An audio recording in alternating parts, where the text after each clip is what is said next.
Vibrant city of Nairobi to all the screens across the globe. This is Diaspora Connect, another Saturday evening to connect with all our loved ones right here on the Citizen TV. And here is where culture meets conversations, and we also get to all of the experts, especially when it comes to everything with you securing your future. Talking about securing, make sure you get interactive with us. Hashtag ya kutumia ni Diaspora Connect. When you use that hashtag at Citizen TV Kenya, that's how you get to it. Hashtag endele kusonga. Plus, we do our tradition right here inaitwa salams. Make sure you send your salams across the world. And it's real simple, just in case you're new to the show. Make sure you take your phone now, tuingie pale kwenye video, put your phone in landscape. The advantage of putting your phone in landscape is the fact that when we put it on our TV screens, we can see your beautiful face. We can see all the background. So make sure you send your salams to the number on the screen. Yani tutumie hizo videos zote so that when we broadcast them,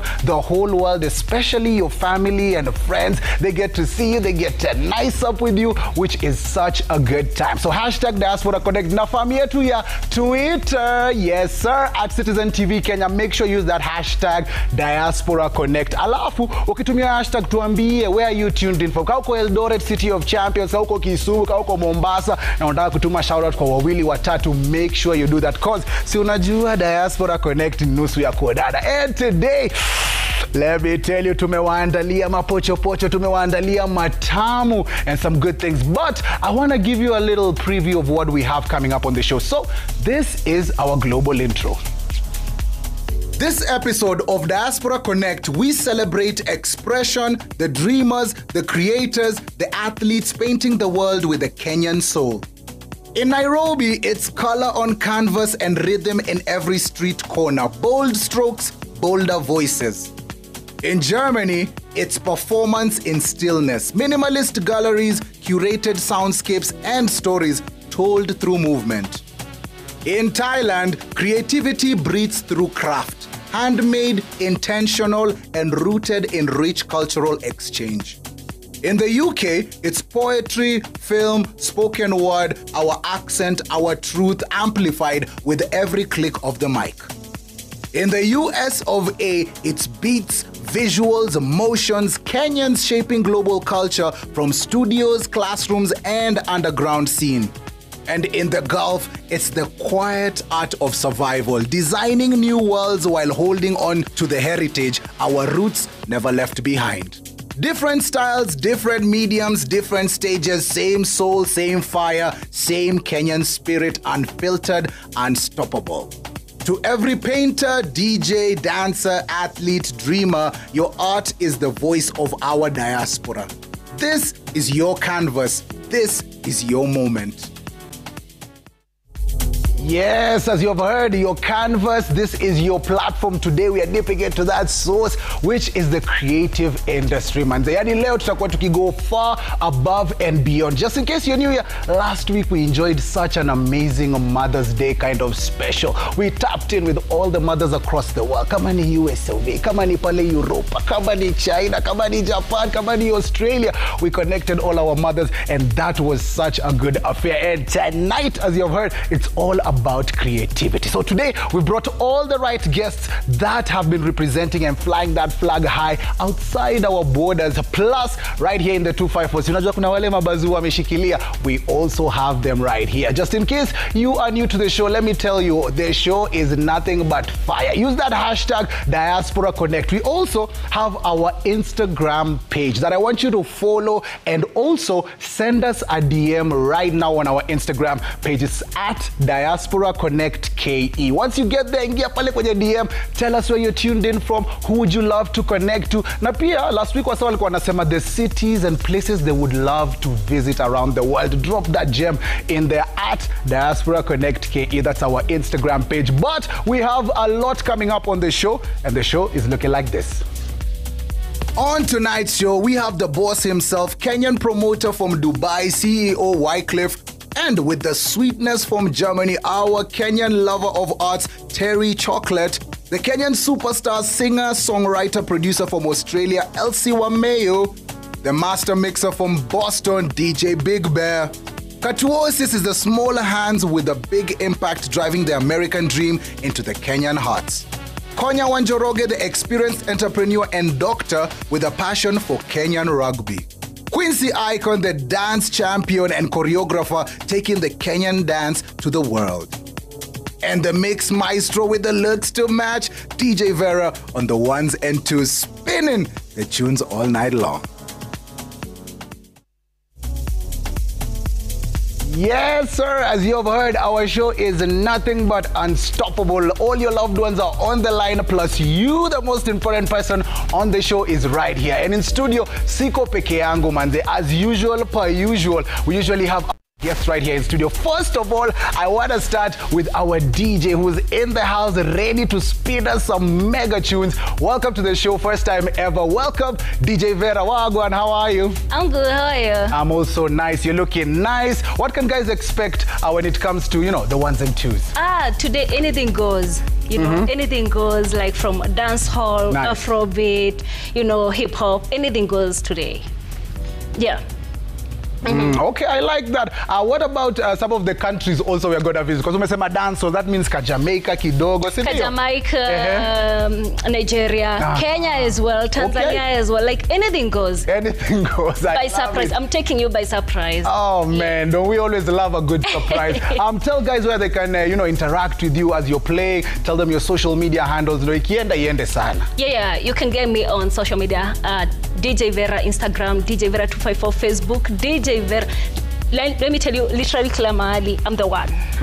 Okay, we love it. Make sure you get interactive with us. Usisahau your hashtag yetu Diaspora Connect at Citizen TV Kenya when you come through on the X app. Na pia tumekwambia Instagram yetu sindio iko pale for you, Diaspora Connect KE DM. Send us a message. Be reading some of your interactions in a few, so you don't even need to worry. Apart from DJ Vera up in the place ready to spin us and give us all those niceness that we need, we also have a champion. When I talk about a champion, see ile mbio yetu apara when it comes to the dance floor. Sometimes you have to, you know, clear out for them. And a dance champion indeed, we have Quincy Icon up in the place. Na wacha nikwambie, kama haujawahi jua mambo ya kukatika na nini, today's the day. We shall be moving, you know, some seats around in the house kama uko in a free area and learning one or two things. Kwanza watu wa diaspora, ndo ukikuja nyumbani ukiambiwa anguka nayo, you fall with it in the right kind of way, baze vile inafaa. Remember, also me right here, I am your host called Neville. I am your home plug for everything homebound manze. Kila kitu iko tu sawa kabisa manze. And also the fact that this week we've been championing a lot of things around the world, including the fact that the Diamond League has been going crazy. And you know, as Kenyans, hapa tu, mbio tu, hapa tu, left, right na kuchukua medali. Na unajua wa Kenya huwa pia, when we are out there competing, we are always in the stands making our voices heard. Unajua kuchia shujaz pale mbili tatu. So I love the fact that in Qatar, Doha pale nini, the things were so amazing, especially with our Kenyans who were on ground. They were out there, you know, cheering us on, because saa zingine manze ikikuja maneno ya mbio, you need, you know, the fans behind you to give you that extra gas, that extra push. No ikienda, inaenda sana, sidio? So I love the fact that we can, you know, get to know and see some of the sights and sounds at what happened at the Diamond League in Doha, Qatar. Nice. As you can see there, you know, mashabiki, mafans wametokea na ubaya sana baze. Yani kiwa maneno ya, wajua Masai culture up in the place baze, and supporting each other vile inafaa, the diaspora kind of spirit. Na unajua, when it comes to us connecting, kwanza ukiona hizo Kenyan flags, unajua hawa ndio wale wase wangori zaidi. Unaona wase wamejimwaga mbaya, wase wanajiachilia vile inafaa, stadium imejaa manze, Kenyans from left to right, tuko kwa simu, tuna overlook maneno, flags cheering, unajua and this is in Doha. Na hapa si hapa Kenya, usidhani ati tuko Nyayo, hapana. Hii ni Qatar pale manze. You know, as we said, Kenyans we invented running. So unacheki hapo ta kanaenda sana manze. And you see as a Kenyans huwa tunajitokeza kwa wingi sana. In the stadium we are full of vibrations, united with our culture, and because also tutajua pale kwa finish line lazima tutakuwa kwanza zile 1 2 3. So it's such an amazing kind of feeling, and big up all the Kenyans who are out there, especially when our athletes, you know, when our superstars come to your backyard, you're always embracing them, you're always showing them lots of love, which I'm sure always takes them that extra mile. So big up yourself manze, especially kama manze umetokea huko nje. It would be such a dream manze. Imagine sisi Diaspora Connect pia tukiwa pale na study, tukiwa na nyinyi tukichia, tukiwave ma flags vile inafaa. Talking about good things, remember, send in your salam. Salam. Tulisema kuonana kwa Diaspora Connect ni nusu ya kuonana. My number is on your screens right now. Take this number, unaweza isave pia kama unataka. Ukishai save, send your videos. Tuma hiyo video ukisalimia wawili, watatu. We all know someone, hata kama ni yule mtu alikuwa amekuacha ukiwa prime akakwambia, by then nikimaliza form 4 adios, na alienda unataka connect nayo, or you know a little information about them. Make sure you send in your salams video. Gotea wawili, gotea watatu, wanne, watano, watu wa Rongai, watu wa hapa Nairobi, watu wa Thika, kila pahali. We are definitely with you, and make sure you use that hashtag Diaspora Connect when you come through on the social handles. Alafu pia, as I said, in a few tutakuwa tukiingia pale kwenye DMs, we see where guys are connecting from, so make sure you get interactive with me and send all those salam messages, because as we said and as you have seen on our highlights, tuko na a jam-packed show manze. Tuna go all around the world, because you know Diaspora Connect, hata kama bado hujapata passport yako tunaweza kupeleka London, tunaweza kupeleka Boston, ukitaka kuingia Australia pia tunakupeleka one time. And right now I want us to go all the way to the United States of America, kwa sababu manze unajua hii the land of milk and honey inakuwa na maneno matamu sana, and when it comes to everything happening, unajua lazima tukue up to the time, lazima tukue up to date manze. And right now in the US I want us to connect with our first guest, and our guest right here is no ordinary guest. He's making sure, yani, you know, that Kenyan culture is traversed through the whole of the United States. Na mimi huyu boy wangu namjua kama Francis, bakini nyinyi mnaweza mjua kama Katuosis. Wagwan my bro, ni aje, mambo vipi? Poa sana. Naitwa Joakim, sio Francis. Oh, Joakim, pole bajo. Wananijua kama Katuosis huko kwa mtandao. Niko poa. Yes. Hivyo ndio wasema wamekutambua. Mambo vipi, lakini uko wapi sasa pale Amerika na ni saa ngapi? Mimi niko fiti, mimi niko America, hapa niko state inaitwa Wisconsin. Hapa ni 2:24. Na mchana hivi. Yeah. Sahi mchana hapa. Manze, let's talk to you about today is a Saturday manze. Ni ungekuwa unafanya nini kama haungekuwa hapa Diaspora Connect sahi? Mimi ningekuwa job, nimechukua mzigo hapa sahi hapa Wisconsin, napeleka Ohio. So kama singekuwa na nyinyi hapa ningekuwa kwa barabara tu nikishuka. Nice. Na kuna wale manze Katuosis wanakuona sahi, wanakuona for the first time, wanashanga, huyu boy wetu hapa mtaani alifikaje manze akaenda Wisconsin akaingia majuu akajinice. Bro, I want us to start from the beginning. Hebu nichapie stories za kutoka mtaani mpaka vile ukafika hiyo land wanasemanga ni ya milk and honey. Man, it's a long journey. Nilizaliwa huko Thika, huko Kilimombogo, huko hapo ndio mtaa, madhe yako hapo.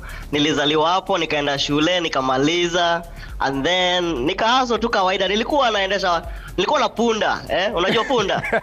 Ndio nilikuwa na bebelea watu mizigo kutoka point A to point B.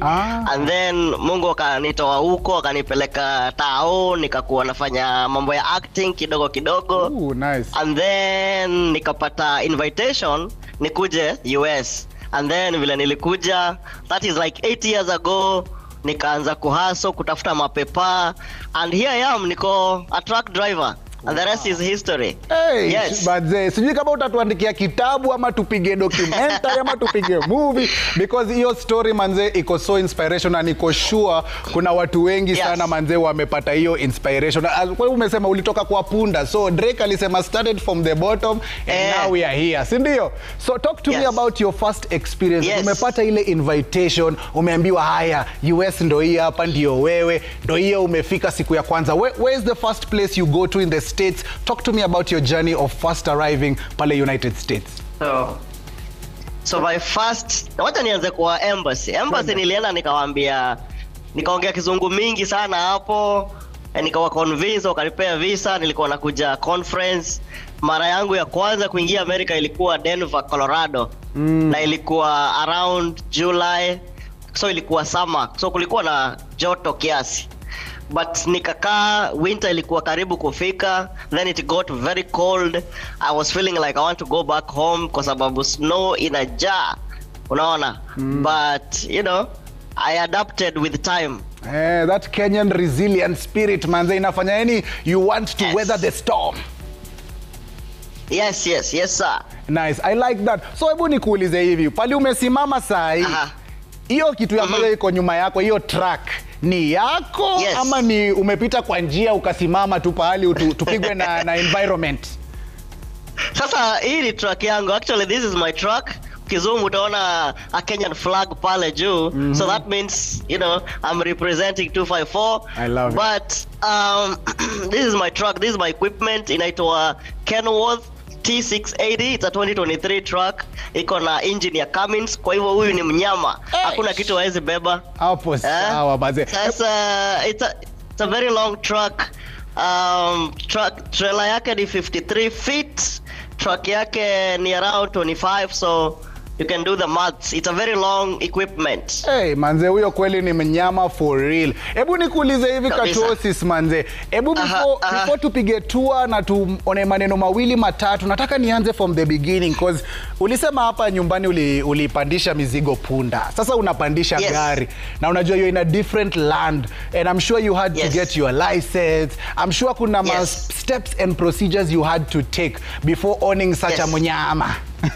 Yes. So please, hebu niambie, alafu pia kama driving school haikuweza pia niambie story zote, usiwache any detail. So vile nilikuja US, juu sikuwa na makaratasi kwanza, nilianza kufanya odd jobs. I used to be like a dishwasher, nikafanya hizo, nikapata state license, nikaanza kufanya kazi sasa, nikafanya Uber. I did Uber for almost 4 years, kubeba watu from point A to point B. And then that's when I saw trucks on the road. I was, you know, nikibeba watu. And then I started doing research ya kukuwa truck driver. So you must have like a 2 years experience ya driving. And then lazima uende shule. Na shule lazima ufanye test. So I had to join a community college. Nikafanya my CDL for 3 weeks. So the first week you're in class, wanakufunza everything about this truck, from the bumper to the trailer bumper. You have to know every single part of this equipment because, you know, you need to be safe on the road. And then after that, I joined my first company. They had to train me for 3 months. So those 3 months, they train you how to go and handle the freight. How do you go to a customer? You pick up the load. How do you drive long hours, because you know we drive like 11 hours. It's a very long day.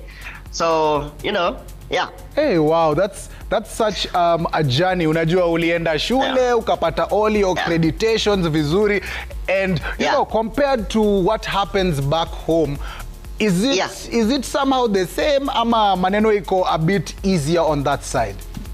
Hapa ni different kwa sababu they take safety very serious. Okay. So if you're not qualified, if you don't have any documents that will allow you to be on the road, it's very hard and it's a long process. However, it's very easy. It's an easy job because like here, I'm in a truck stop. So some of these drivers you see here, they are taking their 10-hour break and then resume usiku. And on this truck stop is where we do our showers. You can come and do your laundry.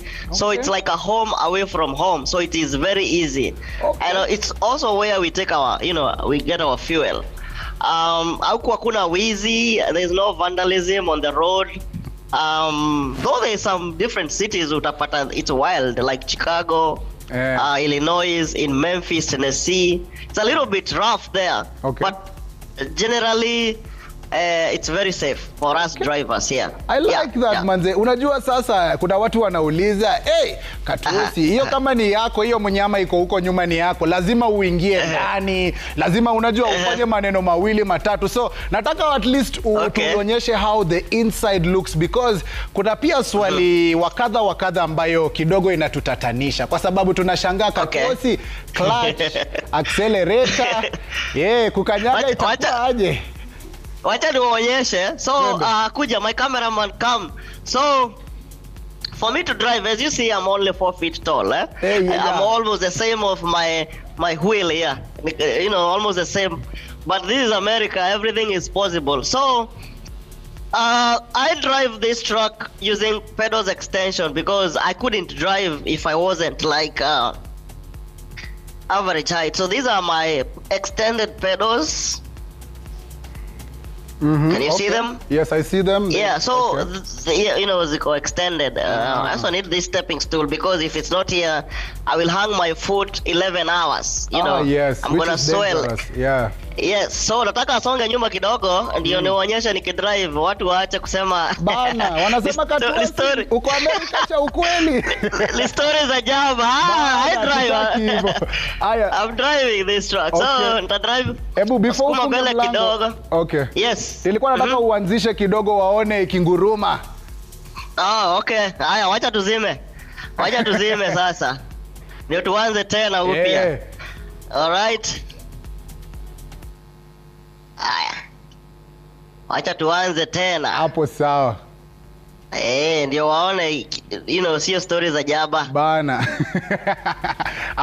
Hapo sasa. Hebu tupigishe ka raundi kidogo ndio tujue kweli Katuosi anatesa mbayo kule US. Haya, wacha tuende tusonge mbele a few meters alafu turudi Sawa. Alafu unaweza nifuata, you know. Niko na very good cameraman hapa. Yako chonjo kabisa na capture angles zote vile inafaa.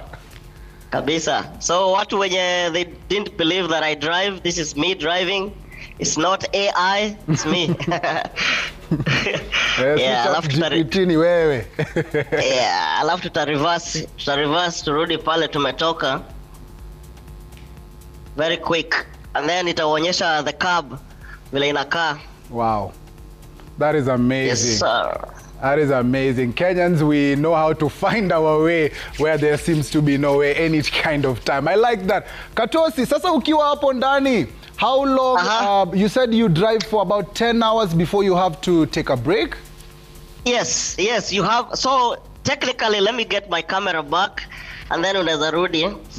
So, let me flip this camera like that. Unaniona Yes, I can see you, bro.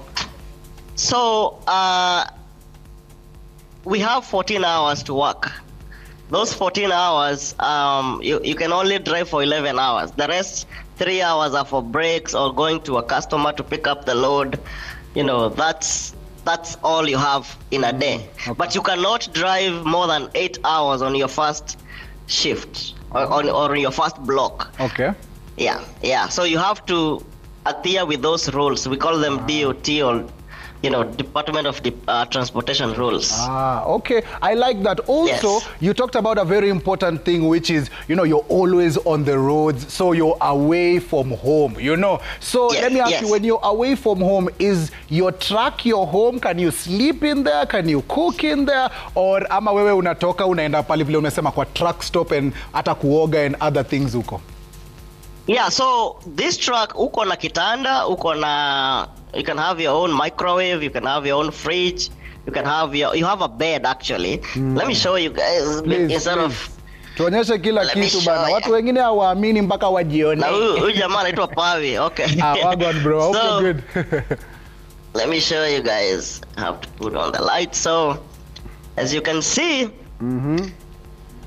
so we have 2 beds, so you can have like 2 people, you know, or the truck, you can have 2 people, you know, or more than that. I have a microwave.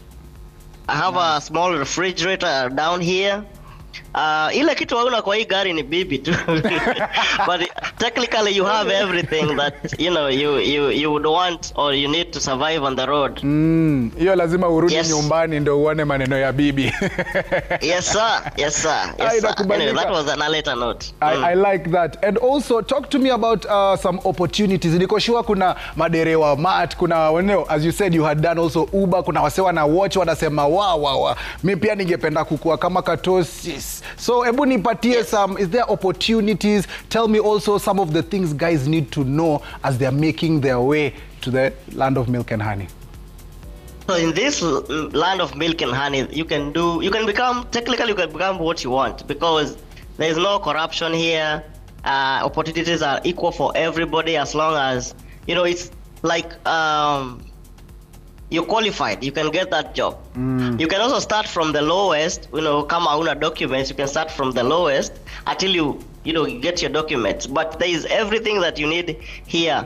I haven't seen a lot of people that have come here and they have failed in life. As long as you have that positive mind and you're hardworking, you're focused, it's easier for you to survive and become successful here. There's a lot of things to do here. You can do like white collar jobs like banks, in hotels, in offices. You can do a lot of things here, Yes, yeah. I totally agree with that. Na kuna na ile stereotype ambayo ukiwa hapa mtaani, ukiona msee ameenda majuu, or as you said, you did the odd jobs. Uko na kuosha dishes, kufanya nini. Wewe ungeambia nini wase ambao wanakuja uko majuu na maybe wana expect, high life, wana expect, the Hollywoods and what not. What would you tell them about maybe the importance of, kuanzia chini kwanza alafu kuji build up? Yes, so here you have to humble yourself. You have to start from down there. And when I say down, if you compare to the life probably you are living in Kenya, it's not down, but you need to do that so that it can train you and teach you to survive here. Also, you need to have discipline. Discipline is very, very important. You need to come and learn. There's a lot of things to learn, a lot of rules and regulations here in America. Some things maybe we were doing in Kenya and they were just normal things. When you come here, they're very, very, very serious things that you can't stare at somebody for 2 minutes. They can call a police on you, Yeah. So those are the things you have to come and learn. However, it's a very good place. I always want to see it in a positive way. It's a very good country. There's a lot of opportunities here. Yes. I like that. And naona as you said unajua your friend there with you ni Mkenya pia, tusalimie moja mbili tatu. Yes, this is a friend of mine. I just invited him to come the other day in America. He's also a little person like me. I'm helping him. Salimia watu kutoka, na useme umetoka wapi. Asalimie watu, atuambie mawili matatu, unajua same height kind of thing. Yes, hi good people, how are you doing? We are good. Pia mimi niko salama, kwa majina ni Paminas Kisule. Nice. Unatoka maeneo gani hapa Kenya? Tunatoka the same village with Katuosis. Nice. Na kati ya wewe na Katuosis, kuna kwa na time ambayo unamwambia wewe, si mimi ni mrefu kukuliko, nipatie kaheshima kidogo? Hapana, he's my big brother. Nice. So hata kama mimi ni mrefu kidogo, I give him respect. I like that. He's told us that he invited you over. How has the experience been so far? Kumekuwa na culture shock hapa na pale. Speak to some Kenyans, please. Culture shock ilikuwa imenipiga, si rahisi. Ukiwa umezoea kukaa nyumbani, then you come to a place that you don't know who, but I thank God he was here to help me. So sikupigwa na culture shock sana, although kulikuwa na homesick kidogo. Sikupigwa na culture shock sana, ka homesick lazima umiss nyumbani. Yes. Umiss chakula nyumbani. Kweli. Yes, so ni chakula gani hiyo umemiss sana? Ugali ama? Githeri. Githeri nimemiss sana nyumbani. Hapo sawa mazee. And yes. You also assisting Katuosis kwa kuendesha ama kazi ni gani? For now I'm helping him in kutanisha trailer. mambo mbili tatu. Nice. I like that manze. Asante sana. Wacha tumalize. Ebu before tukuache umesema the same village. Na iko sure kuna watu watakuona waseme, huyo ni mtu wetu. Nataka utume salamu kwa watu wawili, watatu, kwa wale uliacha hapa nyumbani. Tuambie. Kwanza natuma salamu kwa wazazi wangu wako pale place inaitwa Magogoni. Then natuma salamu kwa marafiki wangu wote. Okay, sawa. Huko wataka hata kusingle out mmoja wawili ama ni wote tu? Wote kwa jumla. Wote kwa jumla. Sawa. Yes. Thank you. Katuosis, watatu okay basi na kijana wetu hapo pia ndio atume salamu, but thank you very much. Na I know it's not easy being in a foreign land, but Katuosis ni vizuri pia manzia huko I enjoy that life alone. At least pia leta watu wengine kutoka nyumbani manzia. I love that, and that is exactly the Kenyan spirit. Tukishine, tukitoka block, tunatoka block sisi sote, si ndio? That's true. You know, in Kikuyu, because I'm a Kikuyu, there's a proverb that says even if you bring some cows here and you add a few, hazitamaliza hizo zingine nyasi. So it's opportunity for everybody. If you can have a chance to bring people, just bring them, you know. I like that, bro. Manze umetuambia so many incredible things. Thank you for taking us around. Thank you for taking our jokes pale. Kidogo kidogo uko down to earth, but we love you so much, especially right here in the 254. And before we love and leave you, hapa yetu tradition huwa tunatoaga salam. So nataka we pia salimia wawili, watatu, wanne, watano, wale uliwacha, na pia hata mwalimu wa math kama yuko, wote wasalimie. Wacha nianze na my own mother because she is very important to me. My mom, naitwa Beth Wangoi, yako pale Kilimambogo, and all my uncles and my aunties, they are there wherever they are watching from. And my friends, niko na wengi akina Sonko wa Masonko, niko na Haruni, niko na msichana anaitwa Ruth, niko na ni wengi sana. I can't even mention them because wengi watasema mbona uliniacha, but everybody who follows me on my social media, Katuosis, all the platforms, Katuosis tracking, I appreciate you everybody because without you guys I will not be here. So thank you so much. Thank you very much, and receive lots of love from back home. Manzetu nakupenda sana. Thank you for taking your time out to come in and vibing with us right here on Diaspora Connect. Na ukikuja nyumbani manze, make sure umepass through huku manze, ndo tusalimiane, tujuane, even some mojo. Tuko na lots of opportunities for you my bro kirudi mtaani. Sawa? Kabisa, nitakuja kunywa supu hapo. Kabisa, baze supu ni mingi man, hawezi maliza. Thank you very much. We love it, baze. Thank you. Continue with your journey. Have a safe drive as you continue, to spread that Kenyan vibe and, delivering what needs to be delivered across the country. So thank you very much, manze. And talking about thanking you very much, have you sent in your salams? Unaona tumeconnect na kijana Katuosis all the way in the United States, and your loved one can be somewhere around the world doing, the most, or catering to you. Make sure you send in your salams. Use our number on our screen. WhatsApp videos only. But pia ukitaka kutuambia kakitu kamoja kambili tuma hiyo kitu. Also at Citizen TV Kenya, our hashtag to use is Diaspora Connect. Na ukienda pale manze, tell us all those nice things of where you are from. Hata ukiwa TZ, ukiwa South Africa, ukiwa Morocco, ukiwa Hong Kong, ukiwa Casablanca, anywhere from the world, we know Kenyans, we are out there doing, what needs to be done. And talking about needs to be done, nataka tufanye tu salams kidogo. I want you to watch some salams. Watch these special salams from Qatar. Hello guys, vipi watu wetu, watu wangu. Mambo vipi? Majina naitwa Samuel Kashanja Kadhara. Niko huku Doha, Qatar. Nafanya kazi, tunajituma, tuna hustle. I want to send my salams and shout out to Kenya, to my parents. Mr. Nadara, my mom and dad, and to my siblings, my brothers and sisters. Some wako Gulf, wengine wako Kenya, ambao ni Paul Karaoke here in Qatar.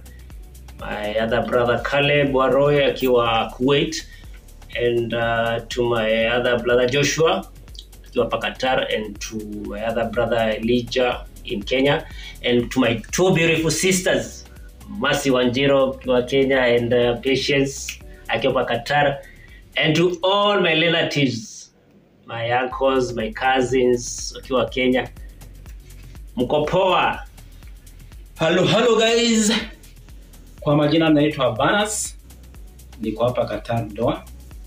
tunachapa so kabisa, na hiyo ndio njia. I want give my shout to my family in Kenya, Machakos. I want to say hi to my wife Nelly, my daughter Michelle, Shoshana, Velma, Nema, and my son Frederick. I love you guys. Cheers. Vipi watu wangu? Kwa majina hapa ni Steve. Kutoka side za Vika. And I wanna shout out to my family and friends. My family ikianza pale ikiwa pale Vika. My dad, my mom, Peter Mwangi, na Susan Mwangi, and my wife, Toila na Serian, and my son, Nilan, and my daughter, Precious, and all my sisters ikiwa pale Vika. And all my friends wenye wako Qatar, wenye wako Kenya, na wasalimia wote. And finally, I'll thank Diaspora Connect for this program. Peace. Peace. Ah, yes, as you can see, Qatar family wako locked in. Thank you very much. Hata hiyo luku yenu baze nimeipenda sana baze. Talking about good things happening around us, lazima to get to the interactions. Hashtag ya kutumia ni Diaspora Connect @Citizen TV Kenya. Niko na Wanzala hapa anasema so inspiring watching Diaspora Connect. Thank you very much. As we said, send in your salams so that when we are connecting you, tuna connect to the rest of the world. Also, naona Joseph anakam through anasema I'm from Eldoret, tuned in, and I'm sending my greetings to Samuel Mungai in the United States of America. Ako New York haswa. We have so many other guests coming through. But pia kumbuka nilikwambia tuko na Instagram @Diaspora Connect KE. That's how you're getting to us. Ukitutumia message, tuna walk na wewe, tunaongea na wewe na tunajua maneno iko aje. I see guys are still typing, na watu wa DRC wako live on YouTube having such a good time. Also, as I said, ukituma, unaona Mark ametuma yake anasema hi, my name is Mark, I'm watching from Karen, loving the show. Thank you very much. Wanjiru pia ako ndani anasema I'm loving the show, watching from Rongai. So we really do appreciate you so much. Keep on coming through on that hashtag. Come through on that hashtag Diaspora Connect. And if you look on our screens, you'll see also your salams will be scrolling through the screens so that unajua ukiona mtu wako una connect naye, unatuma text, unatuma video, na maana inakuwa tamu kabisa. And talking about tamu, kupanda ndege na kuona hiyo sign ya kwaheri Kenya inakuwaga kitu tamu sana. And our next guest went all the way to Dubai. Yani aliingia pale Dubai akasema kuna ma CEO lakini mimi ndio yule CEO mwenyewe. So one time, welcome to the show, man like CEO Wycliffe. Wagwan my bro. I'm good. What's up? Manze niko fine, thank you kabisa. Naona uko out and about manze. Tell me first of all, ni saa ngapi na Wakenya wanakuwatch ukiwa wapi? Thank you so much for the opportunity. Sai ni 11:49, so we tuko 1 hour ahead on na tuko Dubai sasa hivi. Hapo sawa. Dubai Mall ndani kabisa. Hey, hapo sawa. Hapa Dubai Mall manze, I hear lots of good things about it manze. Tell me more about, some of the things that you've experienced in Dubai that you can tell Kenyans. By the way, pia sisi tunafaa tukue like this. Kabisa. So Dubai is a tourist hub. Huko ndio watu wote wanapenda kuja kutua, and is a business hub. Hapa any business person anaweza taka kuja Dubai.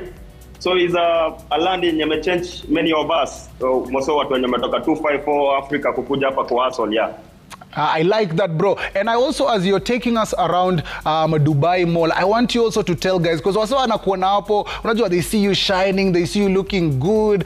Tell them about your story, especially from Kenya, paka vile unafika pale Dubai na unaambia wase, hey, I am the CEO. Thank you so much, bro. Thank you so much for that. So as you have heard, my name is the CEO Wycliffe. That's my nickname actually, but my real name is Wycliffe Mongare. So I'm from Nairobi, Kenya. Nilikuja hapa 2016 December. I came as with a tourist visa, that's a visit visa. And then as a visitor, Dubai, most of the guys when you come hapa, they come as a visitor, visit visa on a visit visa. Once you land here, then you hit the ground running. Ni kama 2254, una make CV yako, una apply job online, ama unazunguka kwa mall kama hapa Maclothwear nini, una drop CV yako if you are a good guy at sales. ukipata opportunity piti, that is it. So mimi nilimaliza kama 2 months, nikaanzia job ya storekeeping. So I started as a storekeeper. It's not what I really expected to get in Dubai, but again, that's where everything has to be have a starting line, yeah? So nilichapa job kama storekeeper for like almost 2 years. And then after storekeeping, wakana nachapa kazi mzuri, an opportunity came in my work ya accounting. Yes, and then hapo sasa ndio nikaingia as an accountant. Hapo ndio maisha yangu ikaanza kuchange kidogo, yes. Nice. So currently, apart from unajua looking after money, what else ambazo have piqued your interest, especially being in Dubai? Oh, so then as a storekeeper, as an accountant, nilimaliza kama 3 years, and then I felt like, man, I have to change something in the society. Yes. So straight from storekeeping, and nilianza entrepreneurship. That's why I started by the name CEO. Inajulikana start Dubai, watu wanajua kama CEO. I started my own business inaitwa One Touch Euro Gulf, whereby wakati nilikuja hapa mara ya kwanza actually, tulikuwa tunaitisha mtu mmoja anatoka home anatuletea food kama unga ugali ya kupika, anatuletea maybe mboga. So I saw that as an opportunity, na nikasema no, it's just live recording hapa. Live. Yeah. Okay. So wako na issue kidogo ya recording hapa, yeah? Yeah. Okay, sawa basi. Okay, it's no, we don't want anybody to get into trouble, but we'll be getting back with CEO Wycliffe Watts. He's in an area ambayo anaweza tuongelesha vizuri. As you can see, kuna nchi zingine rules yani zimeshika mbaya, but rules are there, but and sometimes you are meant to be bent kidogo, but in this case, that is not the case. But as you've heard, man like CEO Wycliffe left here, unajua, went to a new land, and he was able, of course, to do big things. As you can see there, kuna Goliath, the giant of what he's been doing, bringing, of course, some content creators to Dubai. He's also been bringing some artists to Dubai. And as you can see there, a man like Goliath, ako pale bazi anatesa watu wa Dubai mbaya. So as you can see, he's always also connecting Kenyans to better opportunities, bigger opportunities. As you've heard, alianza wasawaki kuja Dubai, anawauliza, hey, what would you like to bring? Anawaletea unga, anawaletea, you know, those things that we miss when we are away from home. And I love the fact that, you know, he's made this into a business and into a thing, and he has his own thing. And talking about good things happening around us, we want you to continue sending in your salams, because bila salams zako sasa tutaona your loved ones, how will they know you want to connect with them? So make sure you connect with us. Use the hashtag Diaspora Connect, and when you're sending your salams on our number that is appearing on your screens, make sure you put your phone in landscape mode, so that when we are broadcasting it to the rest of the world, kila mtu anakuona vizuri. And talking about vizuri, DJ Vera is up in the place with the ones and twos. Nataka tuguse kangoma kidogo, I fall with it, aka anguka nayo, and then we'll be getting back here. Hey, some good vibrations there. Hey, umeona hiyo maneno ni DJ Vera on the ones and twos, na ukipenda hiyo ni Diaspora Connect kind of flavor. Anytime, anywhere, you need a good vibe, we are providing it. Talking about providing a good vibe, niko kwenye hangout, one of the best places I love to be, because we get to connect with guests who are killing it, not only in Kenya, but also from beyond. Alafu, nataka uone vile Quincy icon. The reason she's an icon, not only in Kenya, but the whole world, is because of this. Take a look. Hey, unikubad man, umecheki hiyo choreography. Ay, kia Mungu, watu tuko na 2 left feet. A lot of appreciation needs to be given right now. An icon is up in the place, man like Quincy icon. Wow, go on, niaje lakini. Uko poa lakini. Man, niko so happy to have you here, but tumeona maneno yako hapo ukifanya ile kitu, the Lord's work pale pale. Talk to us about dancing and, you know, doing your thing and enjoying it. I love dancing. Okay, first of all, my name is Quincy Icon. I'm a choreographer, a dancer, and the founder of the Force KE. Yes, and the founder of the Force KE. I'm an entertainer and a content creator, and I'm happy to be here with my guy, Neville. Yeah, so... Manze, niongeleshe tu kuhusu dance, because as we have seen in that clip, manze, energy. Now, of course, uko na your team behind you, and you've talked about the Force, which we'll be talking about later on. Yes. But talk to me about the love for dance before we start the journey. Dancing to me came as a surprise, because, man, me nilikuwa na 2 left feet. Walai, ulikuwa kama bibi. Walai. I love it. Hadi nikianza, like it's something, a skill that I acquired with time.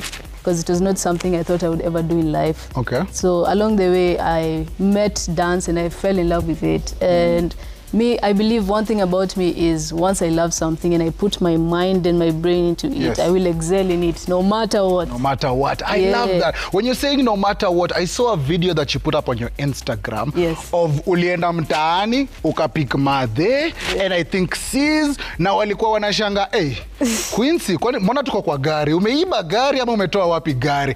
What moment was that, or how happy did it make you feel with dance being able to provide for you, you know, your essentials now plus more?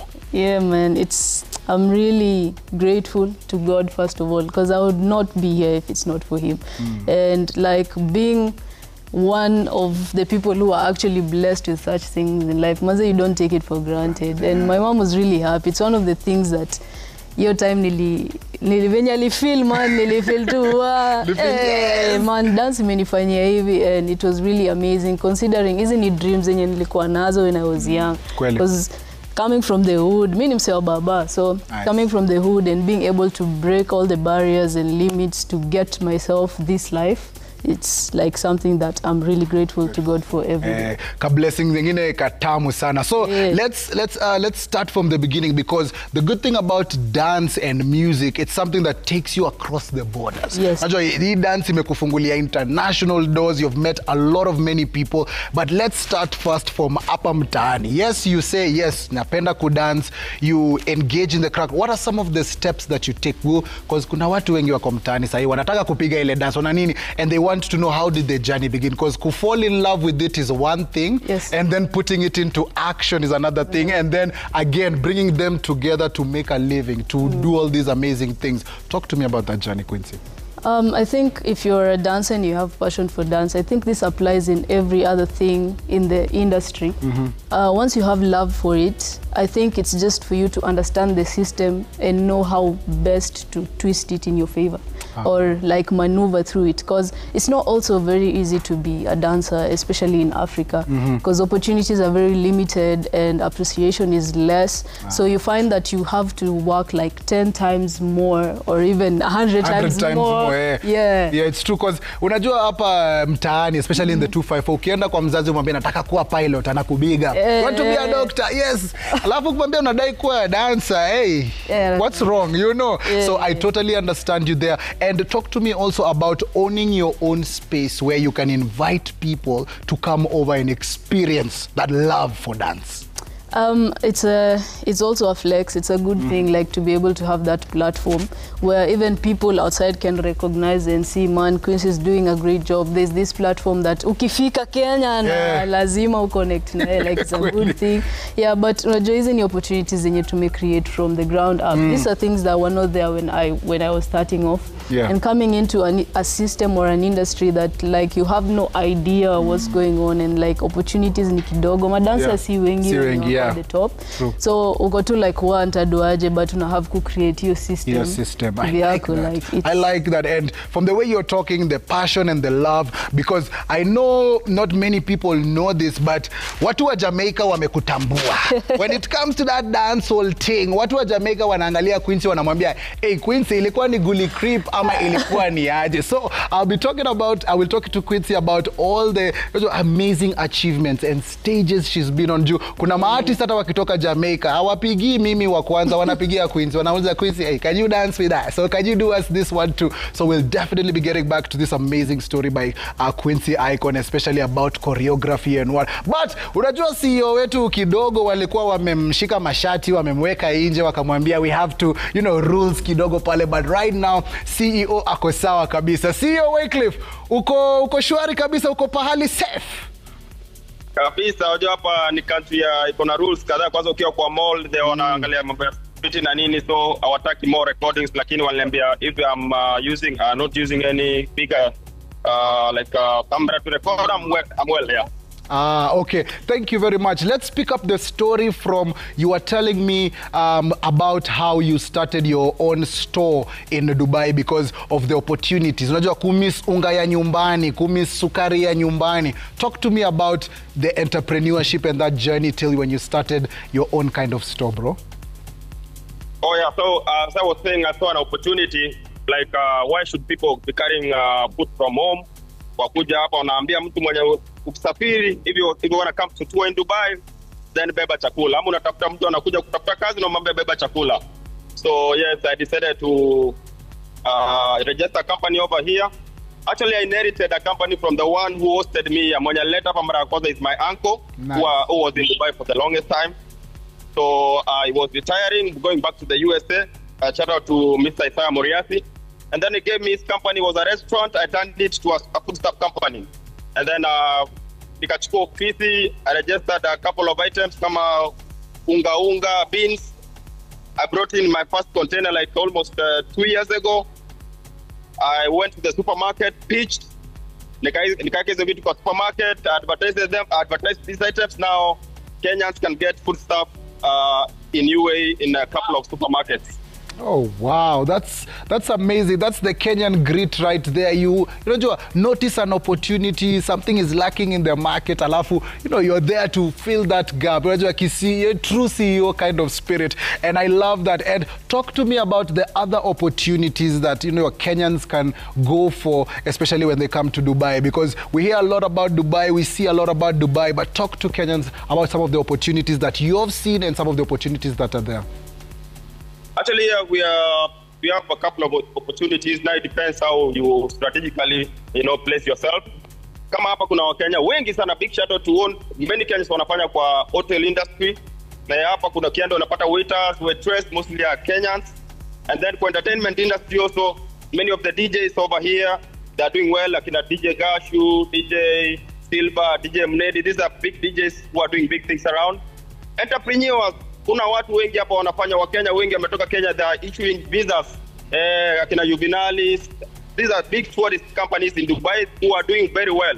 Kuna Wakenya wako na salons around, akina Damaris. I mean, there are many Kenyans wenye wanajituma. If you really want to do business around, you have to start with a niche market. Hapa there is that opportunity, Nice. I love the fact that you've shouted out so many Kenyans doing their thing there. Is it an easy process? You're talking about it and it sounds so nice. It sounds so easy. Nafanya hata mimi nifikiria, busy yangu nitaanzisha lini Dubai. Is it that easy, or are there stipulations and rules and things you have to, adhere by? Bro, it's never easy. Like, kama mimi jani yangu, nilikuja kama storekeeper, nikabeba vitu almost like 2 years, and I studied the market, nikaona what I need. I was almost giving up. Like almost of the Kenyans when you're mara kwanza, the first year, second year, you have to really suffer until you find what you really need, Yeah. So it's a journey, but Dubai needs really perseverance. Lazima uvumilie. Kuna watu wanakuja hapa, they easily give up. So one tip I can give to anybody who wanna come to Dubai, either seek for a job or get an opportunity.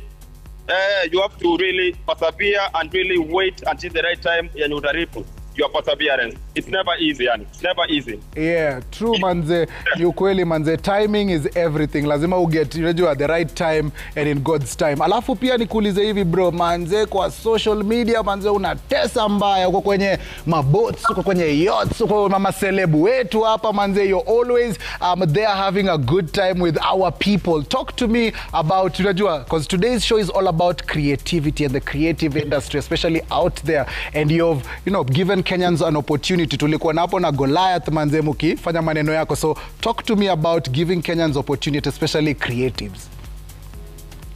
Thank you so much, Pogo. Personally, I'm one guy who loves entertainment from back then. In high school, or one like a prefect to entertainment. So I'm one guy who is passionate about arts. So I started a YouTube content creation almost like 2 years ago. And a bit of extra of the content creation, I started making connection with most of the celebrities in Kenya, or anyone who comes to, in terms of, kama we ni celeb, kama performers, kama ni musicians. So, mi nimekuwa like connecting Kenya's creative, when nakuja kama if you are probably an artist and you want to come and perform in Dubai. Mi nakuwa in between the, the meet the guy who's coming and also the event organizer. So I've been God is good that in the last like 1 year I've been so vocal in terms of to support Kenyan creative. almost name all the artists that you know who have come to Dubai. They have to meet CEO Wycliffe, alhamdulillah. Ukienda kwa akina Otile Brown, akina PN, sisi ndio tunawa welcome. Akina huyo Goliath tumesema, akina Pluto. Like almost all the artists sisi ndio tunawa welcome na tunaweka kwa opportunity yani mali wana perform or you know taking them around. That's what hiyo ndio kazi yetu sisi kama CEO Wycliffe TV sasa hivi. Apart from entrepreneurship sasa. Nice. Sasa mimi nikifika pale na Diaspora Connect team yangu, utatuchukua hivyo kama Goliath? Bro, mimi nawaundia visa, naweka hapa mnafurahia, wacha niwaonyeshe mandhari. Hapo ni maji kabisa, hapo ni Dubai Mall. Yani kama hujapigwa picha hapo Dubai Mall basi hakuna kitu unaweza ambia watu, unajua. So I'll take you guys around and you know you love fun yani, unajua. Hapo sawa manze, nakubaliana na wewe. Haya, fanya ile kitu yako bana CEO, tuko Kenya bwana. Fanya ile kitu yako bana tukue hapo na wewe, tuache hii mambo ya Zoom, si ndio? We just started bro. Manze, we do it. Bas before manze tukuache manze uende CEO, manze kuna Wakenya wanakuona, kuna watu wako hapa wanakupenda from around the world. Nataka before tuache manze utume salamu kwa watu wawili watatu, especially from back home. Thank you so much. First of all, I have a crew. Okay, just your Wycliffe TV. There's always people who are supporting me, so I have to appreciate them. But before I appreciate them, let me just big shout out to my mama. I'm in support. I'm in UAE and I'm doing that. And also my parents-in-law. But let me just, bro, real quick, what I'll be out and you hapo sawa. Watume salamu. Hi, I'm Brenda. I'm in Dubai. He's my hubby. We're always working together. He's my brother. Yeah.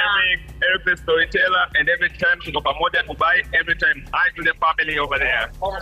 So ndio bibi yangu ndio namuita kama director, ndio brother yangu kama yeye ndio behind the camera every now and then. So those are the people I've shout out.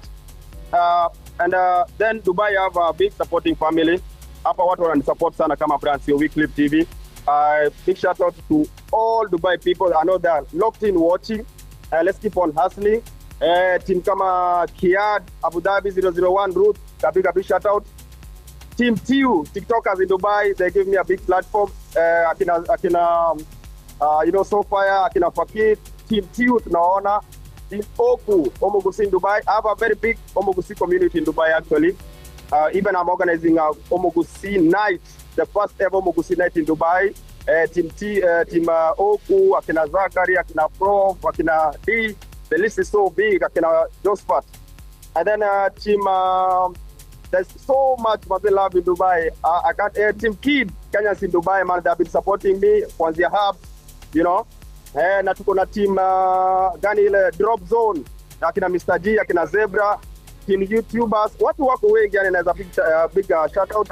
And my siblings back at home, akina Nifa, akina Babu. I mean, the list is so big, you know. Yes, hey, wazazi wangu in-law, maze, big shout out to you. Naona John Lel is my biggest supporter, my dad-in-law. And then, you know, Bilia. What do you wengi bana? Hey, hapo sawa manze. Wycliffe, I think wewe umeshikilia rekodi ya the longest salams, but we are not complaining. Tunakupenda sana. Hata hiyo list ukiongeza some more, tuke sit back to relax, but we love it. Thank you very much. Receive warm hugs, receive warm love from hapa nyumbani manze. Tunawasalute sana. And if you're watching from Dubai manze, thank you very much for being out there. We know it's not easy by the way. Hata no matter how many times tunawa stress uko tukiwaambia hey, ka something, but we understand your sacrifice and we really appreciate you. So thank you very much also CEO manze. Hopefully the next time tunaonana nitakuwa pale kwenye Dubai Mall. Sindio ukinizungusha.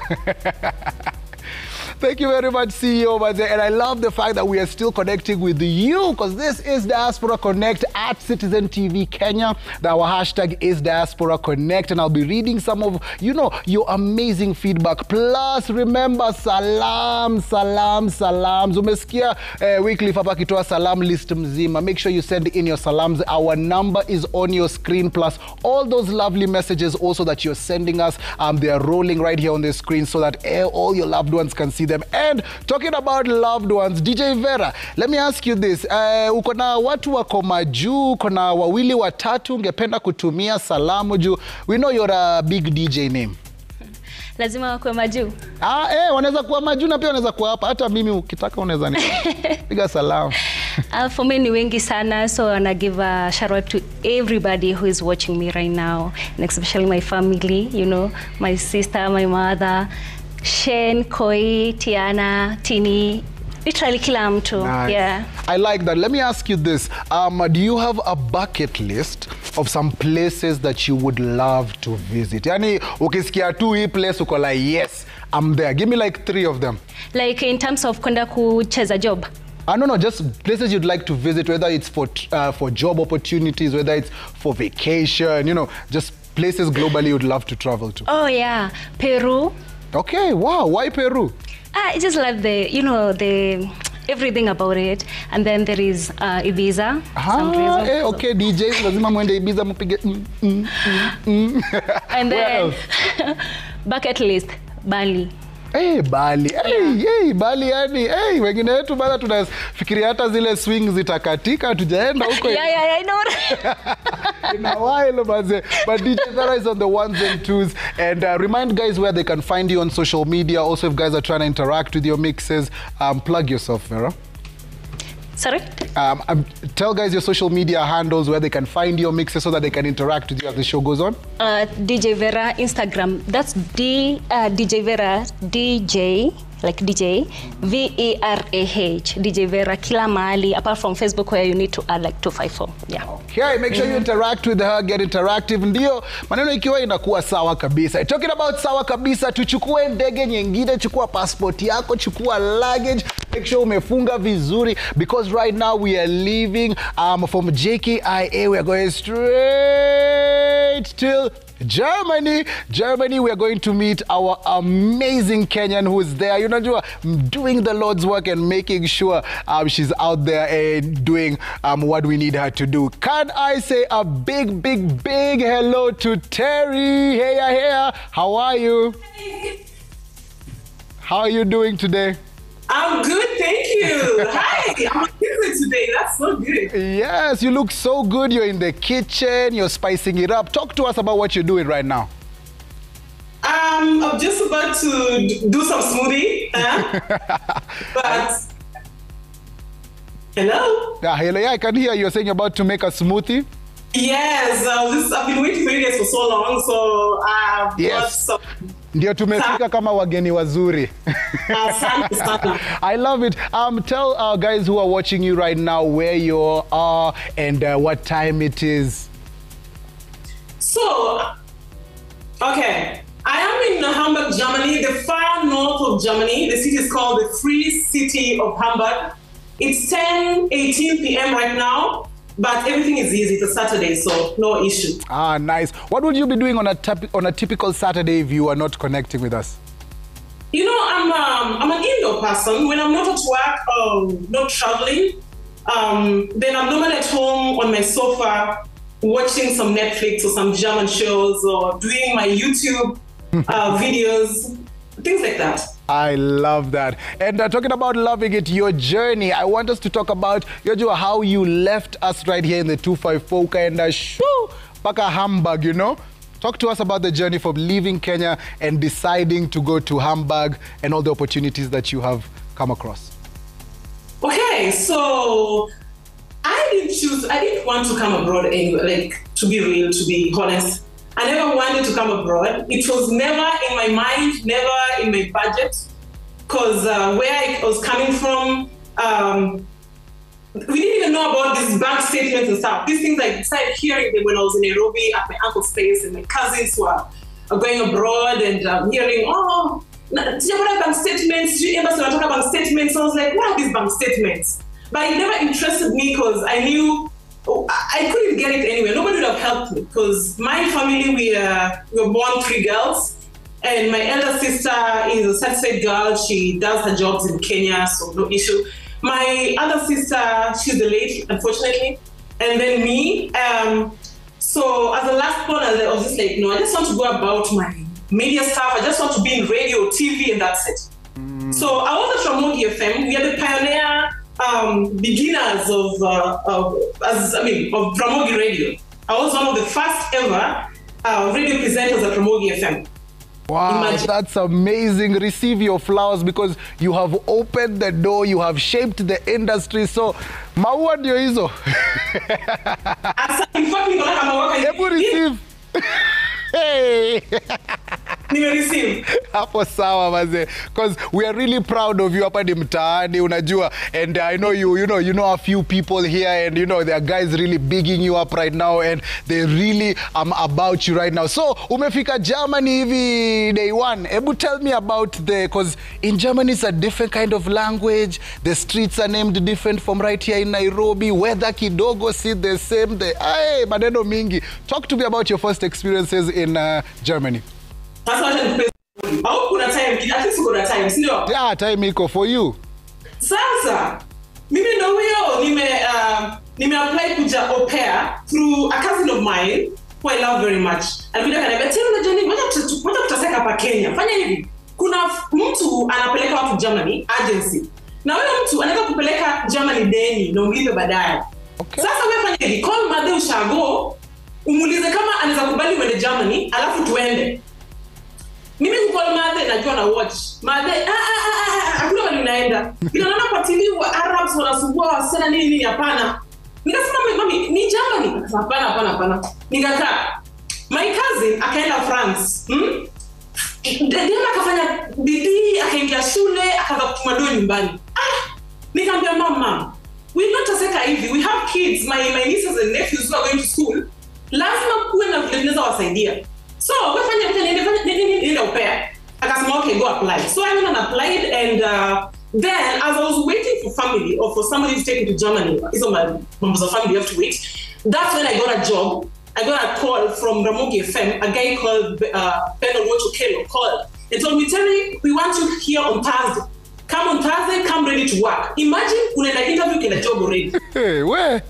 So nikapatiwa some your citizen stuff hapo ni translate from English Swahili into Luo, new stuff. And then wakaniacha kwa office ilikuwa lunchtime. Wakaenda canteen. So mimi nikatoka mimi na South Sea Corporation. Nasikia call, "Where are you? You're supposed to be in the office or something at your job at 2. Unaingia donse. Na unaenda kutrain." The next day nikaanza hii Ali show na Selaimbe, it was called Wang'onyango. You know Wang'onyango, yeah? Yes. Yeah, so then with time, man calls me like, "Jimmy, you cannot be doing radio. Yeah, tulifanyia Rambe chat. You know, I'm feeling bad. I know you love radio stuff, but we need an Rambe for you to go abroad." And now watu wa chat wanasikia vile uko kwa radio na unafaa kwa Germany. Masi, I didn't want to leave. But for the sake of that, iliniingia ndani, I left. So then I went to my boyfriends. Unajua my boyfriends Kenya ni kusawai. My boyfriends hapa wanisaidia. Na tulikuwa tunasaga Nairobi basi. Tukafanya shopping, suitcases, nini. Nikatoka nikaenda Germany. Mimi nimevaa boots, niko nimeambiwa Germany ukienda unaenda kwa umevaa boots, kuna baridi nini, kumbe ni August, ni summer, like ilikuwa summer na mimi sijui. Nimefika Germany na jackets nini kila kitu. But nikaingia Stuttgart. It was not Hamburg, it was Stuttgart. So I arrived in Stuttgart in the evening. Kitu kaisha kwa daki around 10-11 in the night. So nikaenda kwa nyumba. The next morning nakuwa woken up ati there's a trip to Legoland with the kids. Mimi ndo huyo nililala sasa sijui niko wapi, natoka nje naona castles. The houses were like castles. Like sijaona any house in my life iko na dirisha kwa roof. Hey, kweli naona culture shock ilikuwa yaani ulikuwa unaangalia hivi unasema hakuna kitu inakaa kama archives Kencom huku, kila kitu inakaa very different. Hakuna. Nimeland kwa Zunye. Majirani ni wale watu kama Karen ya Stuttgart. Ndio kizuri hivi. Ndio nasongasha kwenye. Kwenda kwa fridge. Na angalia kama kuna jua ama Coca-Cola sioni. Kuna apple juice kwa crate na apple juice miteri si kwa kunywa Kenya. Bado si kwa kula apple. Na niko kwa nyumba. Number pick one, go to the car, we're going to Legoland. Hey. That's where my dramas began. I love the fact that all your stories, they have a lesson in them, because vile umesema, like traveling, haukuwa unajua mambo ya seasons there. Ulifika wakati unajua summer kidogo na sasa umevaa makabuti, unajua environment kidogo. So are those some of the things that you would tell people who are aspiring especially to travel, some do's and don'ts, ama tupatie some hacks that at least from all these stories that we are hearing that you've learned and that you would give someone who is yet to travel, or someone who is yearning to travel? I'm telling you something. I always say diaspora is on the other side a curse and a blessing in business. Like, if you want to live abroad, maybe things have changed now in 2025, but for me, the years that I've been here, I keep telling people that diaspora life is for people who survived, who had hard calls from home. If you like live with family who walikutesa na nini, unajua wale airports, ama you're an orphan, ama hard calls, ndo nafaa kuja pa kuishi, like coming to live. Secondly, if you want to go abroad, like coming to Germany, be sure to know it's not your home. Hapa ni kwa wazungu. Na wazungu skini yetu hata kupende aje hata kufanya nini. Mzungu unakumbuka time yake inafika anakumbuka anasahau wewe ni human being. Anaona wewe ni black. Na black for them is just that poor black person. Wale, I don't know where the hate comes from, but a black is a black. So you have to have the thick skin, could be ready, could have some phases of life, some days when you feel that people are acting racist against you. Thirdly, if you don't know the language. Because me, coming to Germany was just for the reason that somebody told me, within kufikiria nishapata visa, because visa those days were very easy. Visa was so easy to get. Because my agency applied for me. Then one day akanipigia simu nikiwa actually job. Akaniambia tell you to the embassy, your visa is ready. So I went and then came back with it and featured it. So it's when my family pale wakaanza kupiga simu, where is she? We're waiting on her.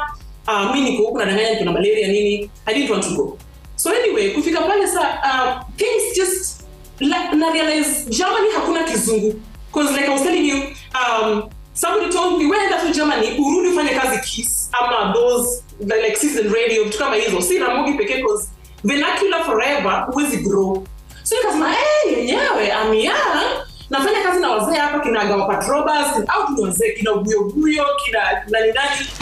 Mimi niko na time. Hata Buyo used to tell me na watch. I'm young, when I'm German learn English. Hey, wacha nifike Ujerumani. Hata kizungu moja wako nasikia. I don't know where I landed. I just don't know where I landed. I didn't know where I landed. No English.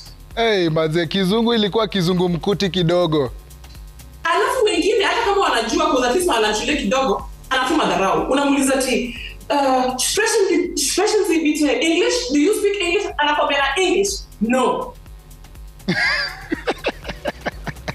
Hey. If you can't learn the German language before you think of going to Germany, you're doomed. Hey, wow. So lazima nijue Schlibedish nini nijue kuulizia vitu kwa upole. And also let me ask you this, you've talked about so many different things that are different from Kenya apart from the infrastructure and what. If you were to ask, what are some of the good things that you've seen around? Ni vitu gani ambazo ungesema enyewe Kenya pia tunafaa tufanye hivi to style up, ama these are the things we can adopt from Germany? Okay, I'd say everyone is corrupt. Germany, there's also corruption. They call it here bureaucracy, but it's not rubbed in the faces of people. Kuna vile, I see that with siasa, because me, I'm into siasa. Yeah? Yes. Yes. So I'm into siasa. So when I come to Kenya, I run around a lot with politicians. I learn a lot from them. And I realized that in Kenya, politicians act like they're from another world. Like there's some, I don't know, is it angels or aliens, or they're just special. They're just not of this world. They're not just on the same level with other people.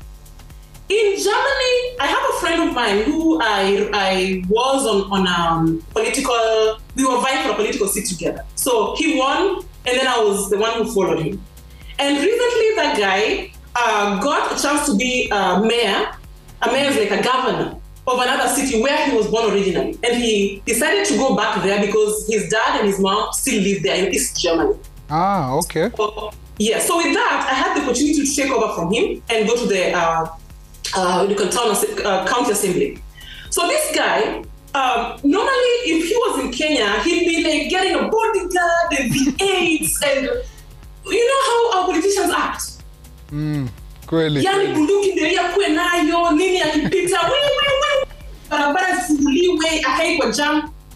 I'm telling you, my friend who's a governor in a city in East Germany, bara anaendesha bike yake, anatembea mguu, aendagi holidays, kwa sababu in Germany if you're a leader, you have to act like a leader. Not traveling mingi, not driving Range Rovers, you have to be of service to people. You have to lie low. You have to be with the people. No bodyguards, no personal houses, unaenda kwa apartment kama watu wengine.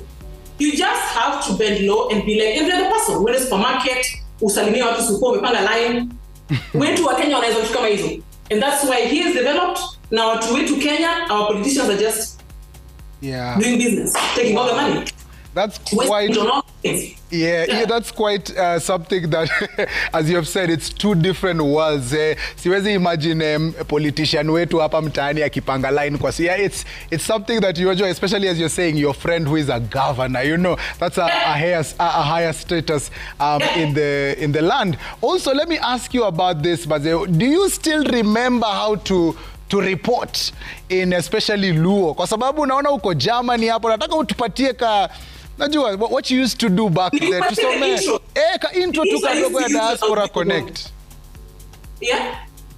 Tupatie tu ka intro of how you used to do it. Okay, that was a morning show, so I do this. I'm also doing the Koromoge John from Winja, my interior Tunania, kwa Sela Ayimba.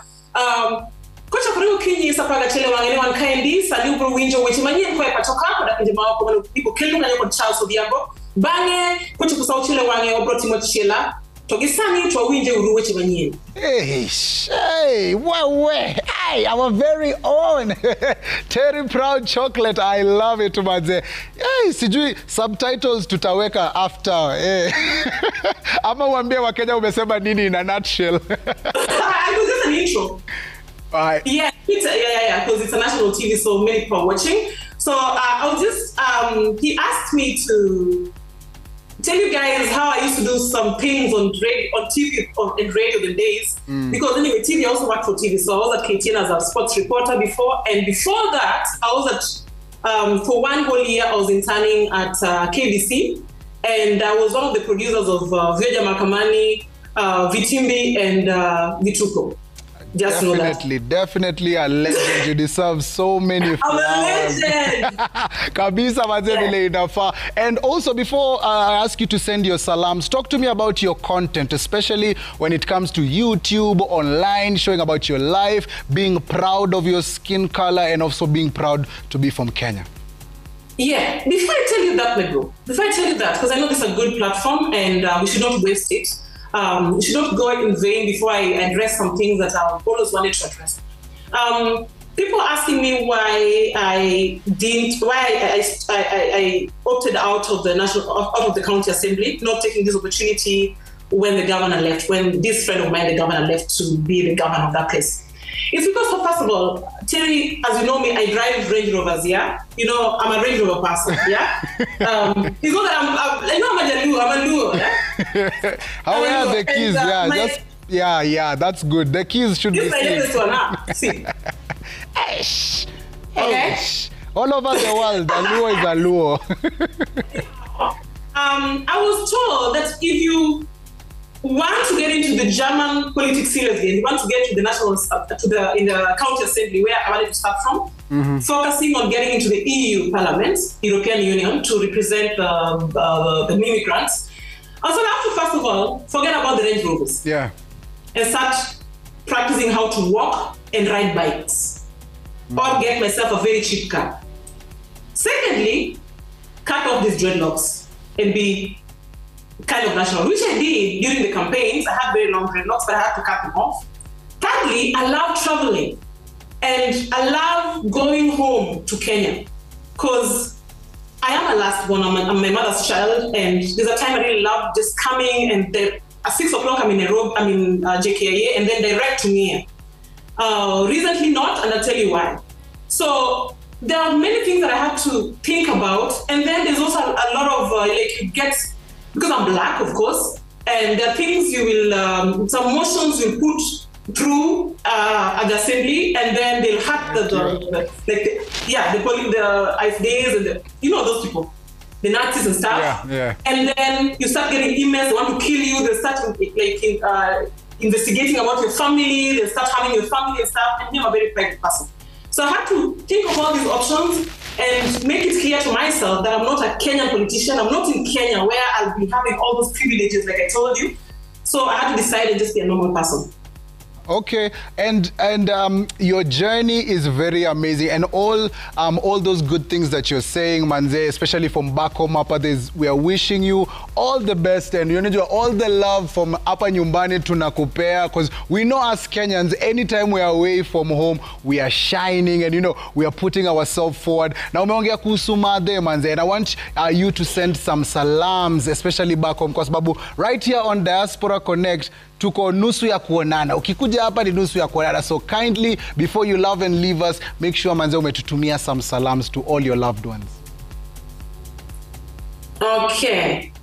For me, instead of salamu, I'm not salamia anybody. I'm using this opportunity to tell our parents back at home, our relatives back at home, that being in the diaspora doesn't mean rich. You guys must support us. We live abroad, we live far away from home, and we struggle. We struggle. Even when I show you my Range Rover or whatever, those are just things those are just passing wind. Those are just things that we hide under to cover up what we go through.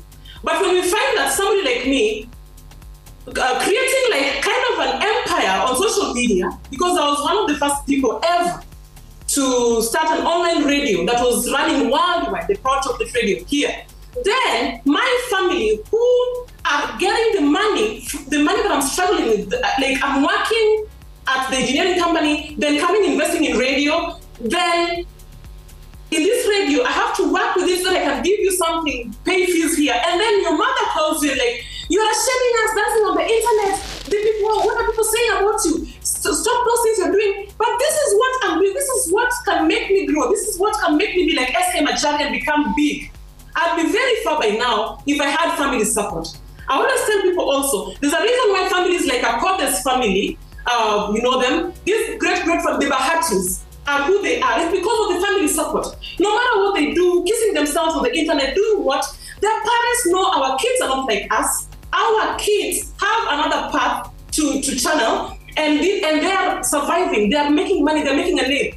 So they are helping them with that. Maybe they are like to be beaten. Wakifunga mlango nyumbani wanachapa. Lakini nje, their parents and their family are the number one fan.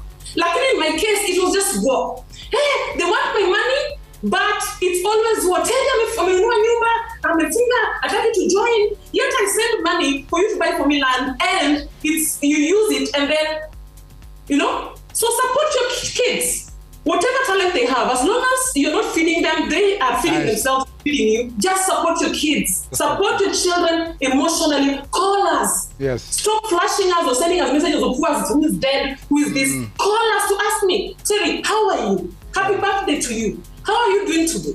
True. Please do that, my parents and our parents back at home. Yeah, that's the we have here. Yes, thank you very much, because that ties in so well with, taking care of your mental health, and us right here at home helping our loved ones who are abroad, help them improve their mental health. So before tuache Terry, ile salamu umesema utaki kusalimia watu wawili watatu.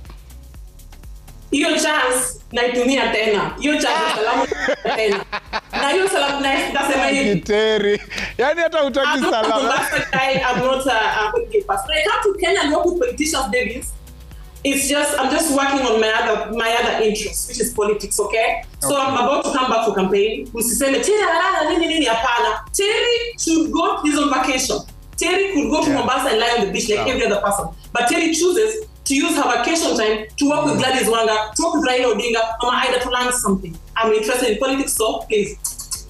Okay, thank you very much, Terry Chocolate, for gracing our screens. Thank you for giving us all that amazing insight, all the way from the north side of Germany, Pale Hamburg, and we love you so much and receive all that good vibe from us right here, from the 254, and of course from Citizen TV and Diaspora Connect. It's about connecting. Our hashtag is Diaspora Connect at Citizen TV Kenya, and kama ni salams unatuma, our number is on your screen right now. Your number here, to make sure you use it. Send in your videos with some salams from across the world.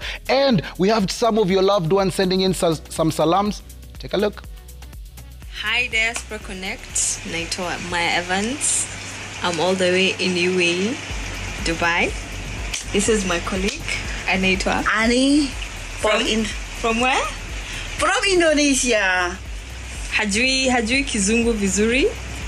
So nikasema nikuje nisalimiane, nitume salam to my parents hapo Naivasha. And also nitume salamu to my dad all the way in Juja. Hey guys, hi. My name is Shakes. Swedi. I'm from South Africa. I'm here now in Kenya, in a place called Tika.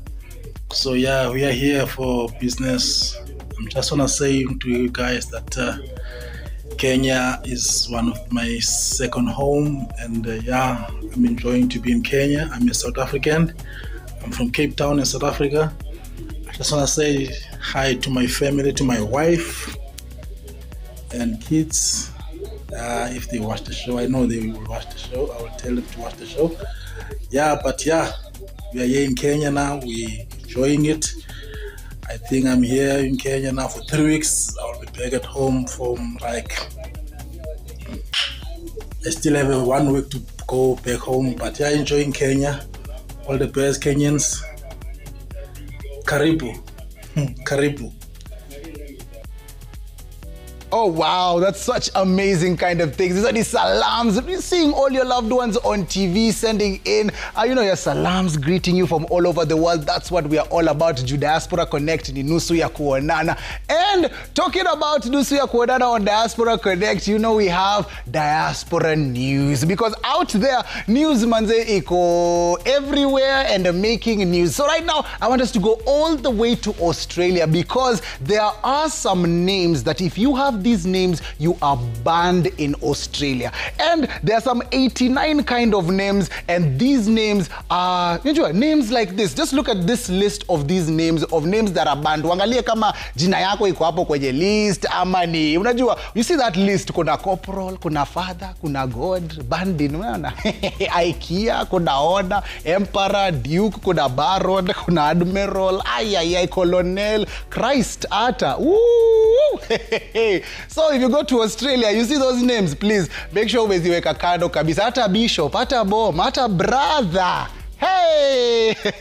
So that's how Australia are moving. Also, on Diaspora News, wait first, I have to get these thoughts from our guest in studio. Quincy, hebu niambie, what do you think? There are some names that are banned in Australia. Na umeona hizo names. Brother, hauwezi sema brother. What do you think?